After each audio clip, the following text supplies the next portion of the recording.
បងប្អូនទាំងអស់គ្នាឥឡូវនេះគឺនាងខ្ញុំកំពុងតែនៅខេត្តសៀមរាបហើយថ្ងៃនេះផងដែរគឺនាងខ្ញុំនឹងនាំបងប្អូនទាំងអស់គ្នាមកទស្សនាប្រាសាទនានានៅក្នុងអង្គរវត្តរបស់យើងថ្ងៃនេះនាងខ្ញុំអត់បាននាំបងប្អូនទាំងអស់គ្នាទៅទស្សនាអង្គរតូចអង្គរធំទេដោយសារនាងខ្ញុំធ្លាប់បង្ហាញបងប្អូនទាំង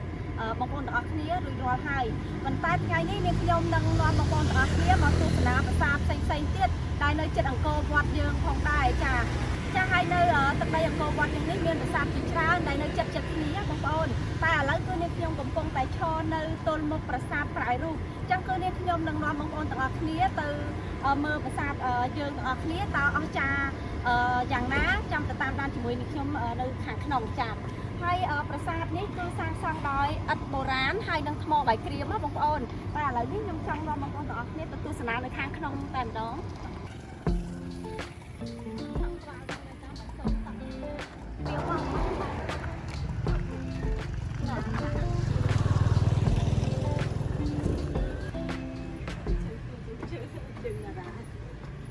អូខេបងប្អូនឥឡូវនេះយើងបានដើរមកចូ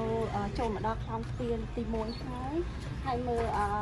ក្បាច់រចនាបថនេះខាងនេះគឺស្តៀងនឹងប្រាសាទប្រទេសស្រីបងប្អូនចា៎យើងមើលទៅគឺថ្លៃពីប្រាសាទអង្គរវត្តដោយសារឥដ្ឋនេះជាឥដ្ឋបុរាណចាឥដ្ឋថ្មទូចដែលគាត់យកមកផ្គុំធ្វើជា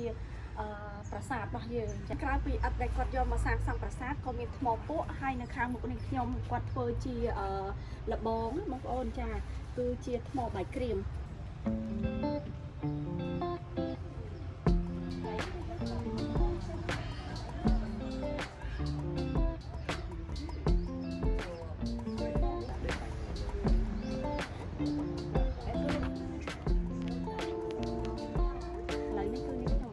មកដល់ចិត្តលក្ខណៈនៃប្រាសាទហើយអ្វីដែល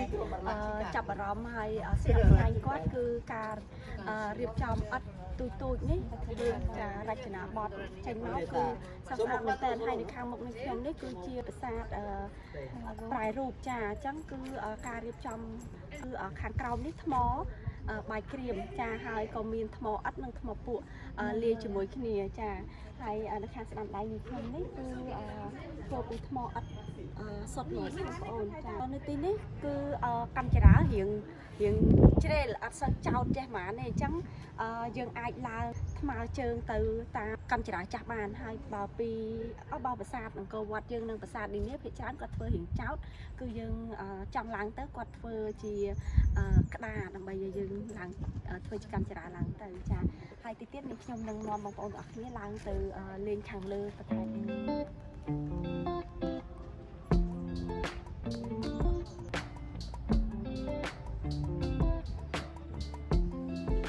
្ញុំពិតជាឆ្ងល់មែនតើថាសម័យដើមគាត់ប្រើឥដ្ឋបើឥដ្ឋយើងធំលើកទៅតបលើគ្នាទៅអាចនឹងជាប់ប៉ុន្តែនេះដូចនៅក្រៅខ្នងនេះគឺឥដ្ឋទូចឥដ្ឋថ្មដុំដូចយើងឥដ្ឋសម័យឥឡូវដែរប៉ុន្តែមិនដឹងថាគាត់ដាក់បែបណាដើម្បីឲ្យឥដ្ឋនឹងជាប់បងប្អូនបើយើងសម័យឥឡូវនេះហ្នឹងហើយសម័យឥឡូវយើងមានឥដ្ឋចឹងដែរប៉ុន្តែឥដ្ឋយើងបិទជាមួយស៊ីម៉ង់ចាយកទៅតបលើគ្នាទៅវាជាប់ហើយសាងសង់ចេញជាផ្ទះចេញជារូបរាងអីមួយចាថ្មឥដ្ឋយើងសម័យឥឡូវវិញគឺសាងសង់តាម20-30 ឆ្នាំអីវាអាចនឹងលំហើយចាអញ្ចឹងខ្ញុំស្ញប់ស្ញែងបុព្វបុរសយើងពីចំនួនដើមមែនតើហ្មង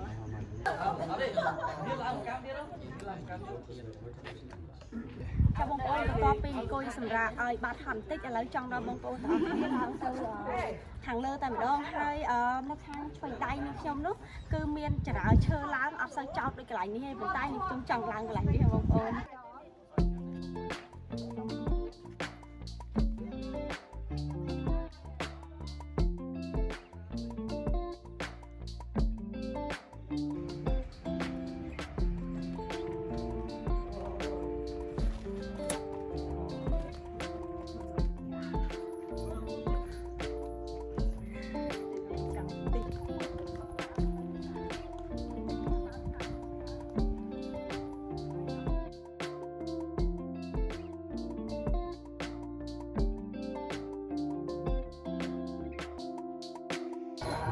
ឥឡូវនេះគឺនាងខ្ញុំបានមកដល់ប្រាសាទមួយទៀតហើយគឺជាប្រាសាទបន្ទាយក្តីឥឡូវហ្នឹងគឺខ្ញុំចេញពីខ្លោងទ្វារចូលមកដល់ក្នុងនេះគឺមានអារម្មណ៍ថាស្រស់ស្រាយមែនទែនដោយសារប្រាសាទបន្ទាយក្តីនេះមានដើមឈើធំធំហើយនិងដើមឈើទូចទូចអមនៅជុំវិញប្រាសាទណាបងប្អូនអញ្ចឹងហ្នឹងហើយអត់ឆ្ងាយពីប្រាសាទយើងមកមិញទេបងប្អូនឥឡូវនេះយើងចូលទៅខាងក្នុងទាំងអស់គ្នា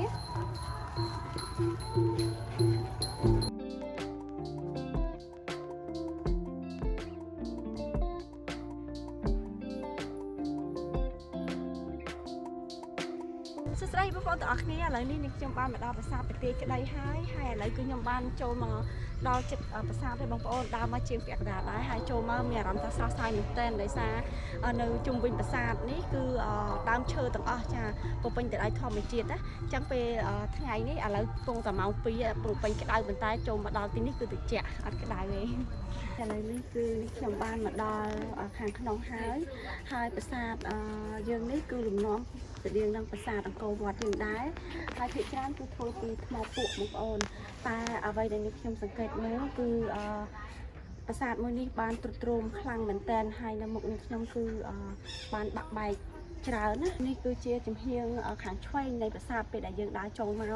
ហើយនេះគឺជាថ្មដែលប្រាសាទយើងទ្រុឌទ្រោមហើយចាស់បាក់បែកចឹងទៅគឺគេយកមកតម្កល់នៅទីនេះ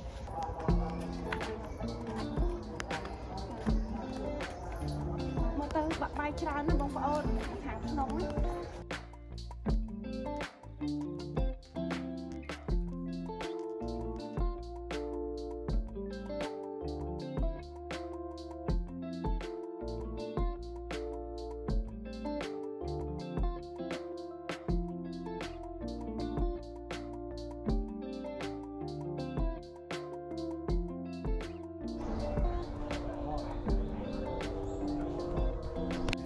បងប្អូន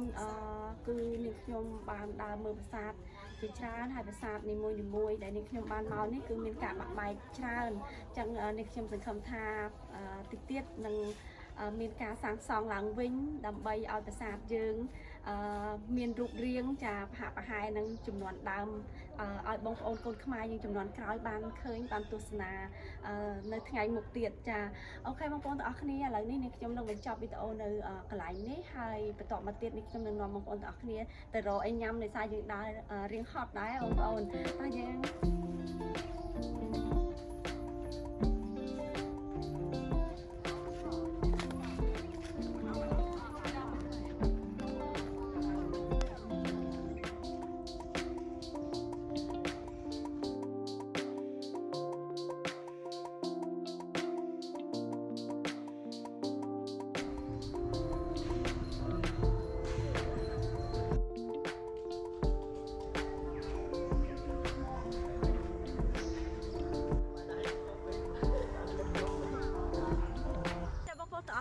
ឥឡូវនេះគឺនាងខ្ញុំបានរៀបចំនឹងចេញទៅវិញហើយដោយសាររៀងល្ងាចដែរបងប្អូនអញ្ចឹងបានផ្តិតយករូបភាពមួយចំនួនប្រាសាទនានាចាអញ្ចឹងនាងខ្ញុំនឹងទៅរកអីញ៉ាំជាមួយសមាលីដើម្បីចែកជូនបងប្អូនទស្សនាផងដែរបងប្អូនចាឥឡូវនេះគឺយើងរៀបចំចាដើរចេញទៅវិញហើយបាត់ឈ្មោះចាបងប្អូនដល់ពិតទៅចង់ណែនាំបងប្អូនឲ្យបានច្រើនប្រាសាទតែដោយសារពេលវេលាខ្លីហើយពេលយើងចូលទៅមួយកន្លែងពីមួយកន្លែងទៅមួយកន្លែងត្រូវប្រើពេលយូរដែរអញ្ចឹងខ្ញុំនឹងមានឱកាសបានមកទៀតនឹងបង្ហាញជាមួយនឹងប្រាសាទផ្សេងទៀតចាចែកជូនបងប្អូនទស្សនាចាដោយសារឥឡូវនេះដូចនាងខ្ញុំនិយាយចឹងពេលវេលាខ្លីប៉ុន្តែនាងខ្ញុំនឹងនាំបងប្អូនទាំងអស់គ្នាទៅភ្លក់មុខម្ហូបថ្មីប្លែកជាមួយនឹងខ្ញុំដែរចាដោយសារពេលយើងដើរអញ្ចឹងវារៀងហត់ណាបងប្អូនដល់ពេលយើងរៀងហត់អញ្ចឹងក៏ដល់ម៉ោងឃ្លានយើងនឹងទៅញ៉ាំនៅខាងក្រៅ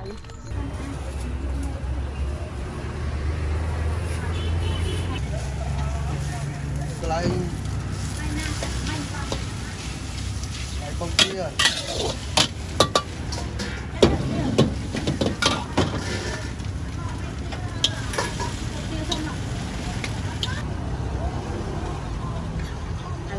យកបាត់ទឹកទៅ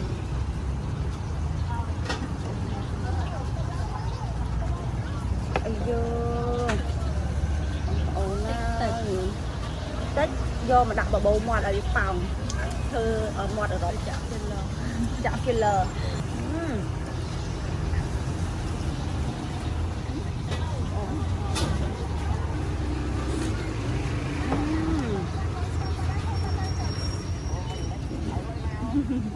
con tú Bây giờ mông mông cho mình sống mà mát tiền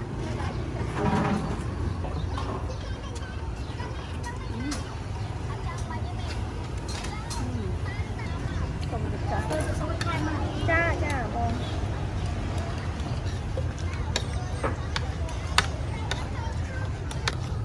pung ta ở khầm lặng chẳng á khơi sụp lại cái đai mó tròn màu á bông đặt tên gì lấy đậm